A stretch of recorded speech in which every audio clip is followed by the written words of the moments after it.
नमस्कार, आप देख रहे हैं बिग न्यूज बिग शो और मैं हूं आपके साथ साक्षी जादौन। आज हमारी पहली खबर है, देश में आर्थिक सुधार के जनक पूर्व प्रधानमंत्री मनमोहन सिंह पंचतत्व में विलीन हो गए हैं। दिल्ली के निगम बोध घाट पर मनमोहन सिंह का राजकीय सम्मान के साथ अंतिम संस्कार किया गया। इस मौके पर देश की राष्ट्रपति द्रौपदी मुर्मू, प्रधानमंत्री नरेंद्र मोदी, गृह मंत्री अमित शाह, रक्षा मंत्री राजनाथ सिंह और सोनिया, राहुल गांधी समेत कांग्रेस के तमाम बड़े नेता भी मौजूद थे। हम आपको डॉक्टर मनमोहन सिंह के अंतिम संस्कार से जुड़ी हर एक खबर और एक एक पल की तस्वीरें दिखाएंगे। इसके बाद हमारी दूसरी खबर मनमोहन सिंह के राजनीतिक सफर से जुड़ी हुई होगी, जिसमें हम आपको बताएंगे कि मनमोहन सिंह देश के इकलौते ऐसे प्रधानमंत्री थे जो बिना चुनाव लड़े 2 बार प्रधानमंत्री बने थे। हमारी तीसरी खबर हरियाणा से होगी, जहां पर मुख्यमंत्री नायब सिंह सैनी की अध्यक्षता में कैबिनेट की मीटिंग हुई और इसमें प्रदेश हित से जुड़े हुए कई अहम फैसले लिए गए। इसके बाद हमारी चौथी और पांचवी खबर हिमाचल और जम्मू में हो रही जबरदस्त बर्फबारी पर है। हम आपको इन दोनों ही जगहों के खूबसूरत नज़ारे भी दिखाएंगे, साथ ही ये भी बताएंगे कि भारी बर्फबारी की वजह से लोगों को किन किन मुसीबतों का सामना करना पड़ रहा है। तो चलिए शुरू करते हैं बिग न्यूज बिग शो का सफर और इन तमाम खबरों पर विस्तार से नजर डालते हैं।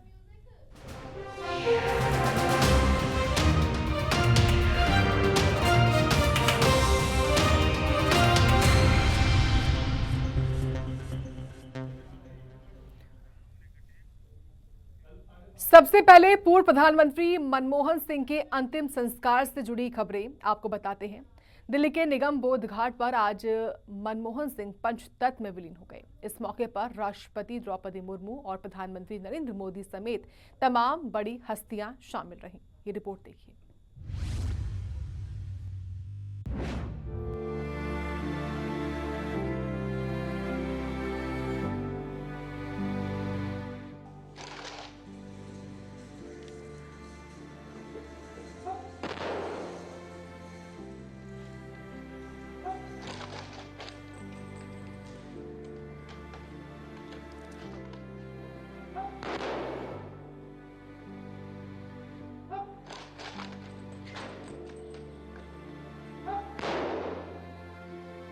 देश के पूर्व प्रधानमंत्री मनमोहन सिंह अब यादों में हैं। मृदुल स्वभाव के धनी, चेहरे पर हल्की मुस्कान, माथे पर नीली पगड़ी और कम बोलने की आदत मनमोहन सिंह को दूसरे राजनेताओं से अलग पहचान दिलाती थी।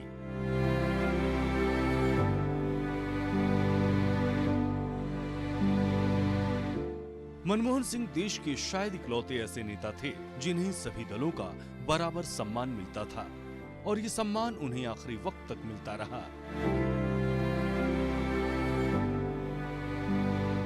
दिल्ली के निगम बोध घाट पर पूर्व प्रधानमंत्री मनमोहन सिंह का अंतिम संस्कार राजकीय सम्मान के साथ किया गया।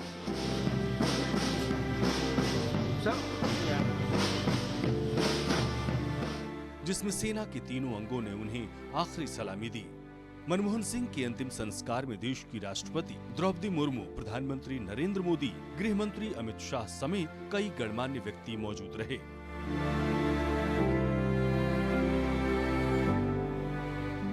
वहीं कांग्रेस की ओर से सोनिया गांधी, राहुल गांधी, प्रियंका गांधी समेत तमाम बड़े नेता मौजूद रहे। इसके अलावा भूटान के राजा और मॉरिशस के विदेश मंत्री मनीष गोविंद ने भी मनमोहन सिंह जी को श्रद्धांजलि दी।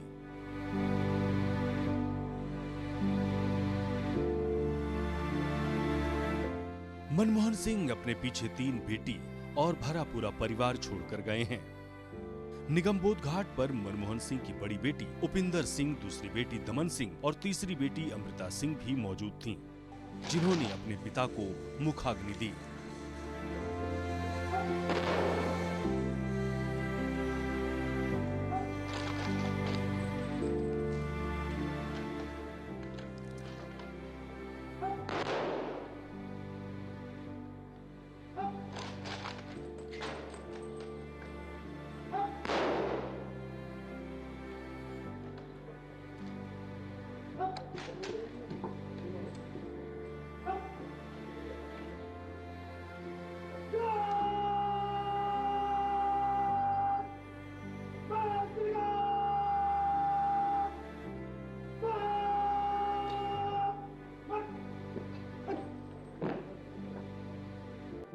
इससे पहले डॉक्टर मनमोहन सिंह का पार्थिव शरीर सुबह 9:30 बजे कांग्रेस मुख्यालय लाया गया था, जहां कांग्रेस के तमाम नेताओं ने उन्हें श्रद्धांजलि दी।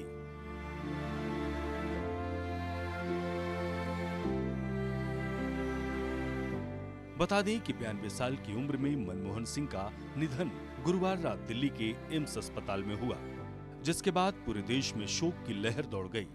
मनमोहन सिंह के निधन पर देश में 7 दिन का राष्ट्रीय शोक घोषित है। ब्यूरो रिपोर्ट, सूर्या समाचार।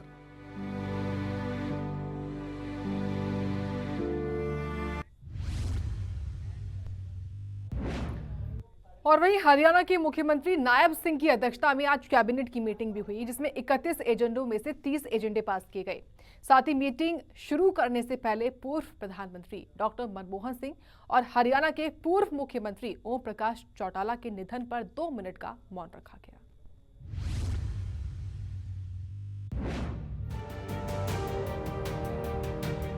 चंडीगढ़ में मुख्यमंत्री नायब सिंह की अध्यक्षता में अहम मीटिंग हुई। बैठक शुरू करने से पहले भारत के पूर्व प्रधानमंत्री डॉक्टर मनमोहन सिंह और हरियाणा के मुख्यमंत्री ओपी चौटाला के निधन पर 2 मिनट का मौन रखा गया और उन्हें श्रद्धांजलि दी गई। बता दें कि इस मीटिंग में कुल 31 एजेंडे रखे गए, जिनमें से 30 एजेंडे पास किए गए। कुल 31 एजेंडे रखे गए, जिनमें से 30 एजेंडे पास हुए हैं। एक एजेंडे को डेफर किया गया है और उसमें कुछ सुधारों की जरूरत थी।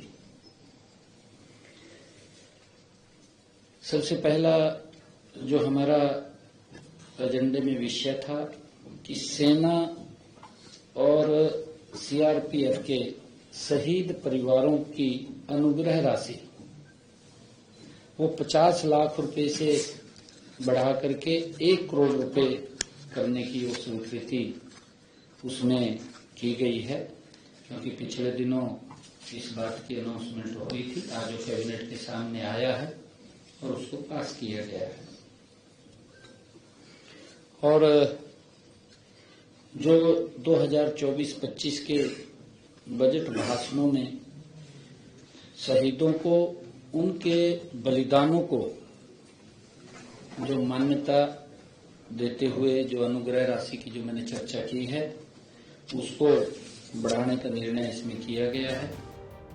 सेना और सीआरपीएफ के शहीद परिवारों की अनुग्रह राशि 50 लाख से 1 करोड़ करने पर मंजूरी। हिंदी आंदोलन के मातृभाषा सत्याग्रहियों की मासिक पेंशन 15,000 से बढ़ाकर 20,000 की गई। शहीद इंस्पेक्टर जय भगवान की पत्नी कमलेश शर्मा को 200 गज के प्लॉट देने का निर्णय। दयालु योजना में भी बदलाव किया गया। हरियाणा लॉजिस्टिक्स, वेयरहाउसिंग और रिटेल नीति 2019 के विस्तार को स्वीकृति प्रदान की गई। ईडीसी प्रणाली में भी बदलाव किया गया। एचएसएससी के ग्रुप ए और बी की भर्ती के लिए आधार को अनिवार्य किया गया। एचपीएससी पोर्टल पर भी पंजीकरण के लिए आधार को अनिवार्य किया गया। पीएमडीए में भी संशोधन को मंजूरी दी गई है। हमने पंचकुला जो पीएमडीए है, महानगर विकास प्राधिकरण अधिनियम 2021 में भी संशोधन को मंजूरी दी है। हरियाणा कैपिटल पेरीफेरी एक्ट 1957 का उल्लेख अब पीएमडीए एक्ट में किया है। इसी प्रकार कालका नगर परिषद का उल्लेख किया गया है। पंचकुला महानगर विकास प्राधिकरण की स्थापना पीएमडीए अधिनियम 2021 के तहत की गई है, जिसका उद्देश्य पंचकुला महानगर क्षेत्र में निरंतर, सतत और संतुलित विकास को बढ़ावा देना है। हमने मंत्रिमंडल की बैठक में यह भी निर्णय किया है कि मानव संसाधन प्रबंधन प्रणाली HRMS प्रशासन नीति 2024 के प्रारूप को भी मंजूरी दी है। कर्मचारियों से सेवा रिकॉर्ड को HRMS में शामिल किया गया है। वहीं कैबिनेट मीटिंग में पिछले 2 दिन से हो रही बेमौसम बारिश पर भी चर्चा हुई। बता दें कि कई जिलों में बारिश और ओलावृष्टि हुई है, जिसके चलते फसलों को नुकसान पहुंचा है। सभी जिला उपायुक्तों को जल्द रिपोर्ट देने को कहा गया है। ई क्षतिपूर्ति पोर्टल खोलकर नुकसान की भरपाई की जाएगी। सूर्या समाचार के लिए चंडीगढ़ से रवि चंदेल की रिपोर्ट।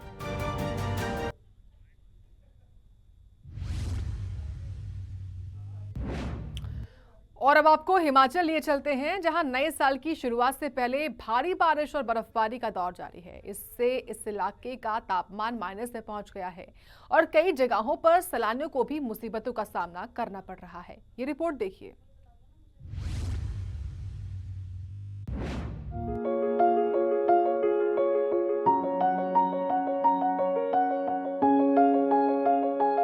शिमला, जिसे भारत का मिनी स्विट्जरलैंड कहा जाता है, इन दिनों बर्फ की सफेद चादर से ढका हुआ है।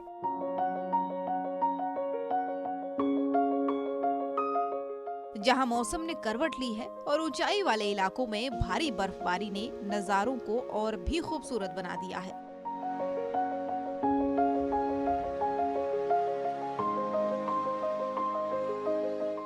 पर्यटकों की बड़ी संख्या ने शिमला का रुख किया है, जहां बर्फबारी ने उनकी छुट्टियों को यादगार बना दिया। बर्फबारी के दौरान पर्यटकों का उत्साह देखते ही बनता है। सड़कें बर्फ से ढकी हुई हैं, लेकिन पर्यटकों का जोश कम नहीं हुआ है।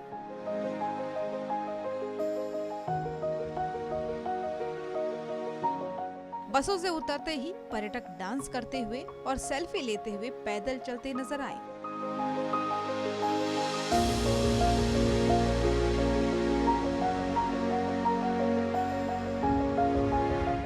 रिज मैदान और मॉल रोड पर चारों ओर खुशी का माहौल है। स्थानीय व्यापारियों और होटल कारोबारियों के लिए ये बर्फबारी आर्थिक रूप से वरदान साबित हो रही है।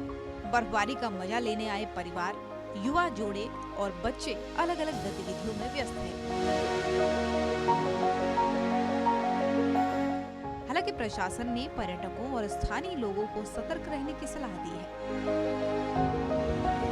सड़कों पर बर्फ के कारण फिसलन की स्थिति बनी हुई है और वाहन चलाते समय विशेष सावधानी बरतने की अपील भी की गई है।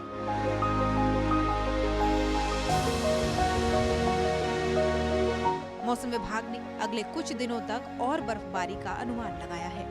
शिमला की बर्फबारी ने पर्यटकों को अद्भुत अनुभव दिया है।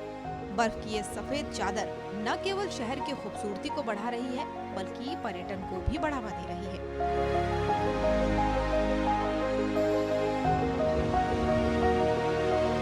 वहीं सुरक्षा के प्रति जागरूक रहना भी बेहद जरूरी है। शिमला से कमल ठाकुर की रिपोर्ट।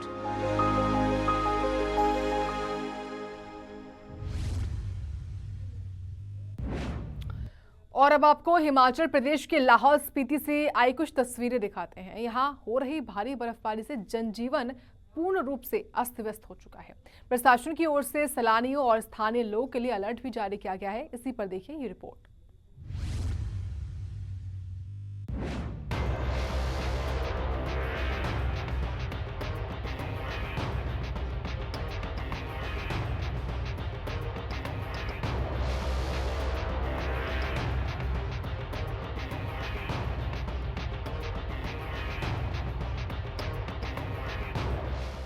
हिमाचल प्रदेश के जनजातीय क्षेत्र लाहौल स्पीति में पिछले 24 घंटों से लगातार बर्फबारी ने पूरे इलाके को बर्फ की चादर से ढक दिया है। अब तक 1 से 1.5 फुट से ज्यादा बर्फ गिर चुकी है और बर्फबारी का सिलसिला अभी भी जारी है।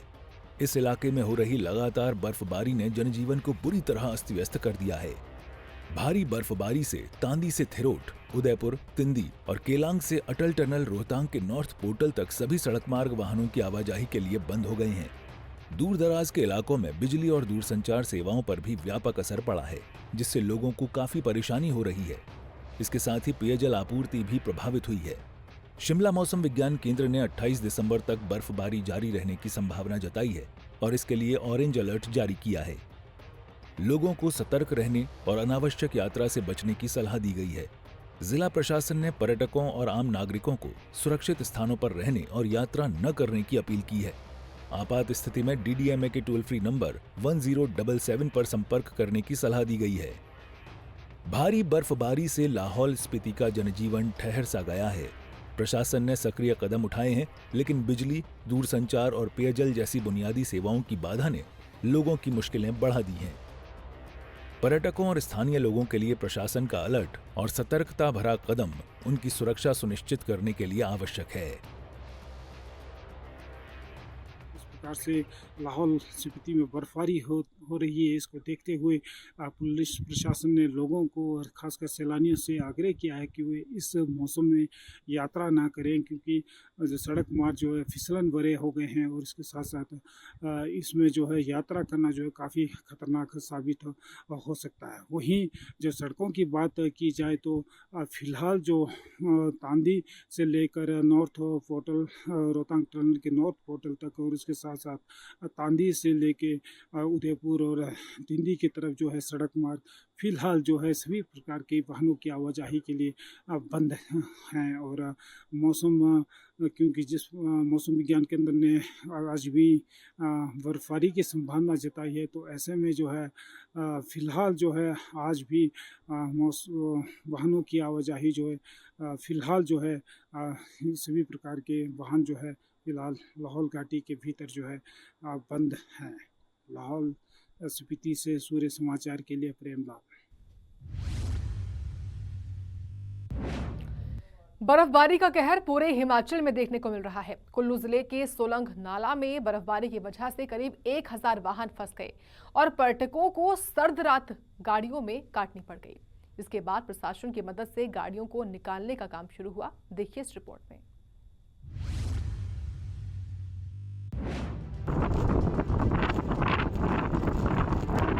कुल्लू जिले में हुई ताजा बर्फबारी ने सोलंग नाला में 1000 से ज्यादा गाड़ियां और उनमें सवार 5000 पर्यटकों को फंसा दिया।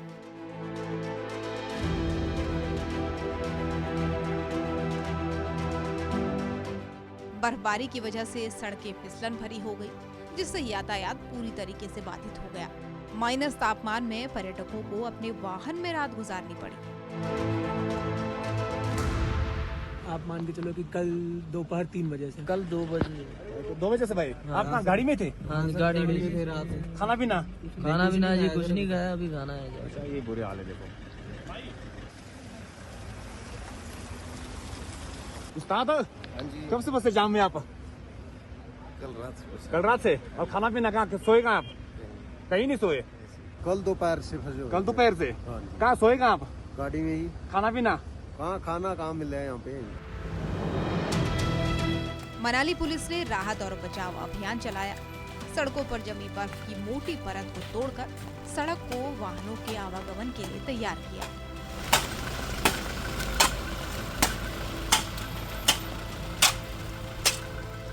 पुलिसकर्मियों ने माइनस तापमान और कठिन परिस्थितियों में पूरी रात सड़कों पर काम किया।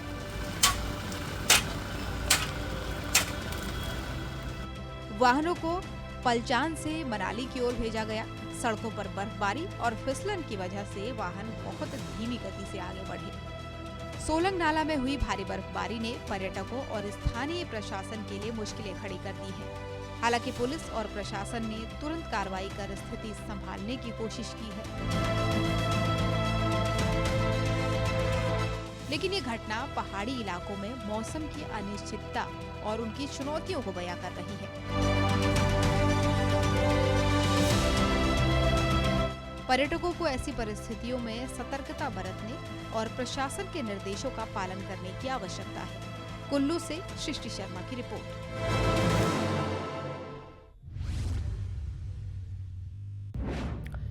और वहीं धरती के स्वर्ग कहे जाने वाले कश्मीर की वादियां इन दिनों गुलजार हैं। बर्फबारी ने मौसम को बेहद ही सुहाना बना दिया है। वादियों की तस्वीरें हर किसी का मन भी मोह रही हैं। पर्यटकों के साथ ही स्थानीय लोगों में भी उत्साह देखते ही बन रहा है। लेकिन इन दिनों बर्फबारी की वजह से परेशानी भी उतनी ही हो रही है। ये रिपोर्ट देखिए।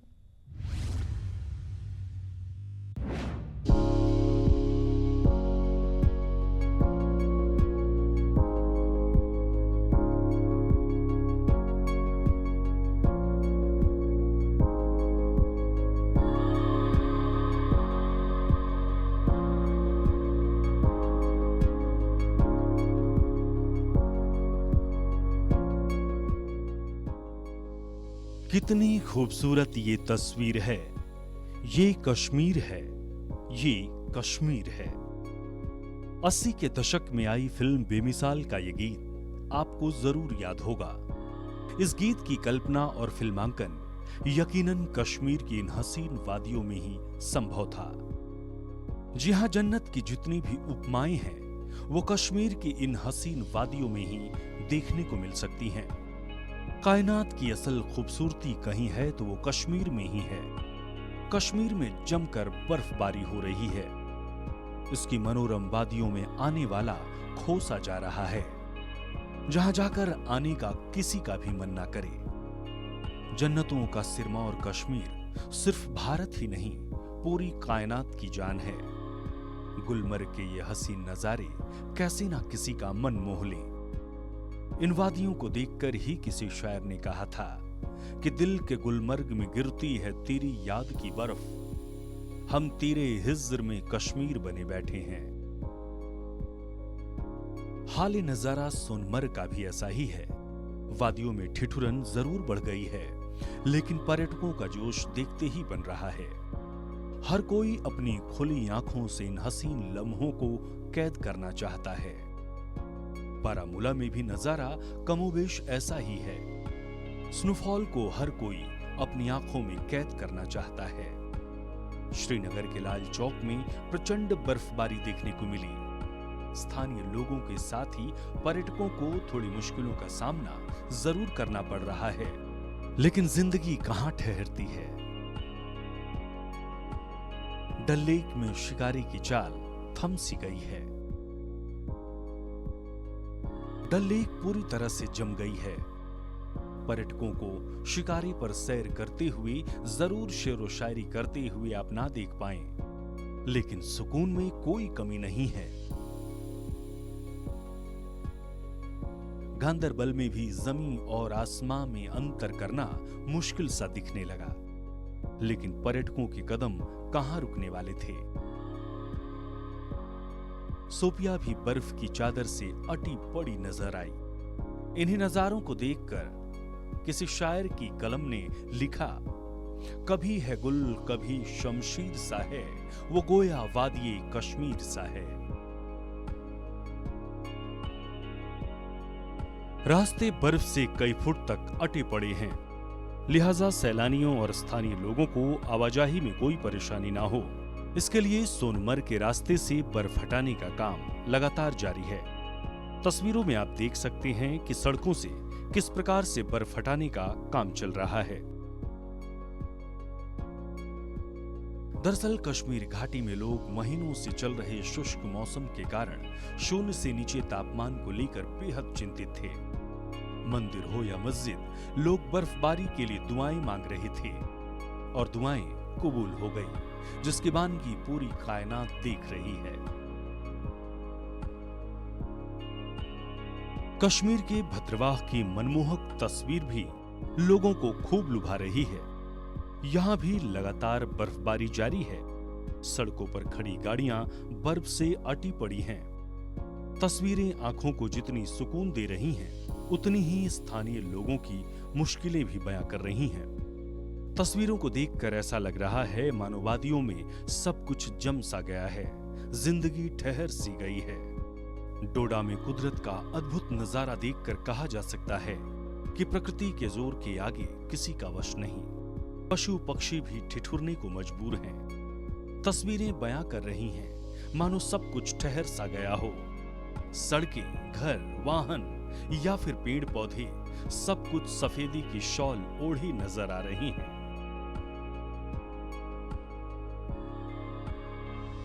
इस बर्फबारी से कश्मीर की वादियां गुलजार हो उठी हैं।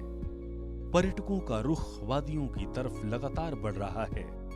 स्थानीय अधिकारी पर्यटकों के आगमन के लिए भी जमकर तैयारी कर रहे हैं। कश्मीर की खूबसूरत वादियों के बारे में बस इतना ही कहा जा सकता है कि कश्मीर की सुंदरता को जिसने आंखों से निहार लिया, उसने मानो अपनी आंखों से स्वर्ग को निहार लिया हो। सूर्या समाचार के लिए श्रीनगर से मीर आफ्ताब की रिपोर्ट।